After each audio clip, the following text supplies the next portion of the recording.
Hello, good afternoon. This is Bill Lawrence, President of Relief and Marvin Petway. I'm one of the project foresters, and we're here to discuss planting a tree seedling. Before us, we have a number of the tools that could be used in terms of planting. Bill's going to go through and quickly identify the most important ones. The most important one is the round point shovel, I think, for this, and then this trowel will be very helpful when you're down on your hands and knees, because you can't plant one of these standing up. And the hand pruners, those are probably the three most important. What we have in the buckets are a couple different kinds of mulch. This is plain wood chips. That makes a good mulch, easy to get a hold of usually. This is pine bark mulch, which I think is a lot better mulch, and I think it's more decorative. And then we got a bucket of water, and this is sphagnum. This is a product that you can put around the roots and moisten, and then keep the tree if you can't plant it immediately. And then a little bit of topsoil. Okay, let's get started. The oak trees that we're going to be planting at maturity can have a crown 50 foot to 90 foot in diameter, okay? So be conscious of where you put your tree for the future. You're planting this tree for the future. So if you put this close to these pine trees, neither of them are going to get their full size. By the same token, you put this tree that close to your house, you may be impacting your house in the future. Moving on to planting the tree. What we have here is the location we're going to do it in. We've got grass, so we've cut out the grass. Okay, removing the side, put it off to the side. And in terms of the size of the hole, you want to have a hole big enough in diameter, about twice as big as the root mass of the seedling you're planting.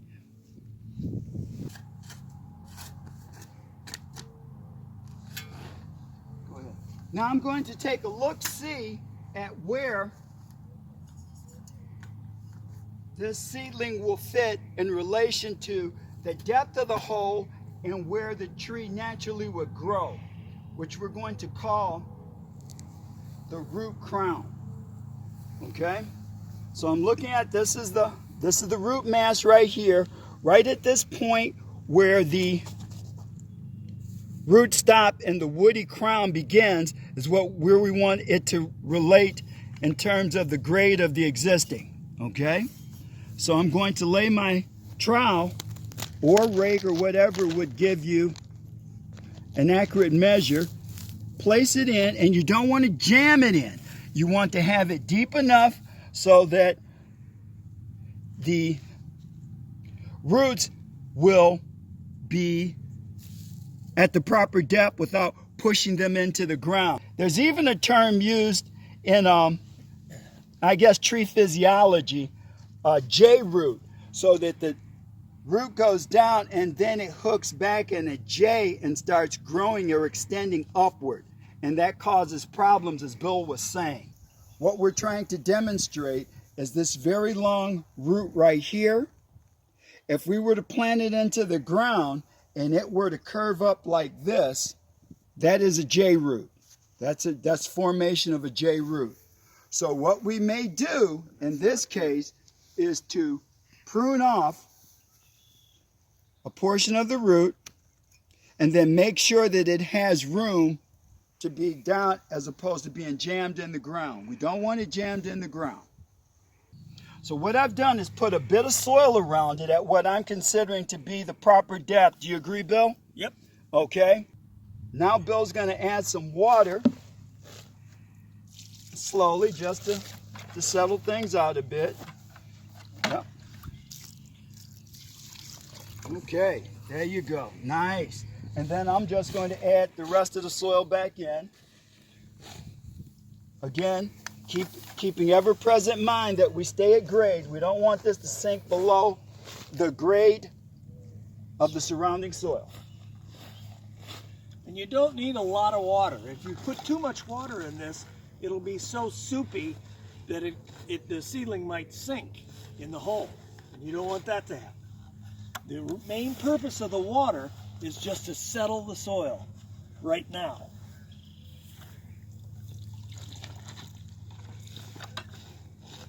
Now, if you noticed, when we brought the seedling over, Bill had applied water to it. And that's one of the things you want to do in preparation for planting, is to make sure that the roots are moist and that they remain moist right into the planting. Dry roots will mean dead seedling. We were putting the tree seedling in the hole, and backfilling. We didn't talk about tamping the backfill.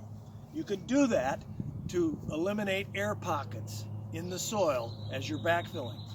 But if you have water with you while you're doing your planting, that does a better job of settling the soil without damaging the roots. Okay, we brought the tree up to grade with the backfill soil. That's what's here. You can see with regards to the trowel and its handle that everything is where we want it to be. Okay? Now, what we've also done is created a depression in the center. A depression in the center. And that's actually put there with the idea that as it rains, water will naturally go into this area and go directly to the roots as opposed to just sitting around on the outside. I finished mulching it. That is, I put a layer of mulch around the side. I'm actually putting that in to reduce the amount of weeds, but also to conserve some of the moisture around it.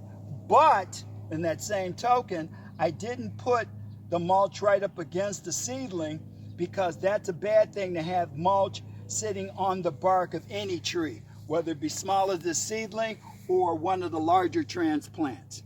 At the end of the planting process, and we would again add a little bit more water.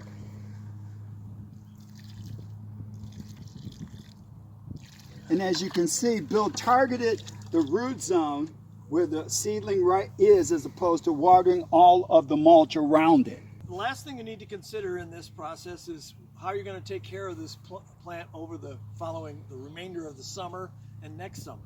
The main thing is you want to keep plenty of water on it. Anywhere from 1 gallon to 2 gallons a week in dry periods. If you haven't had any rain in 2 weeks, you better water it, 1 to 2 gallons.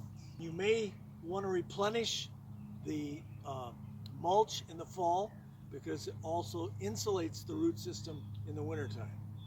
The other thing that you're going to want to be concerned about is deer browse. Those of you who live in populations of heavy deer, or a whole lot of deer around your home, you know what I'm talking about for deer browse. As Bill said, you can put one of the tubes around it, or you can set up a fence barrier. Actually, you might use 3 panels, 1, 2, 3, and then it can grow up so far and before the deer can get to it. It may not be as decorative as you want, but it's better than having the deer completely browse the tree away. I just wanted to tell you a little bit about Relief Michigan. The gist of our organization is to develop and plan and implement community tree planting events. And we do that all over the state of Michigan. We've even been to the UP doing that. A second part of our organization is to provide educational opportunities about trees, and we do that all over the state too. A lot of community schools, a lot of conservation agencies, and neighborhood groups, community groups, and that's been a very important part of Relief Michigan for the 31 years also. The fun part is planting trees. Yeah. The most fun. And we've been doing that for a long time.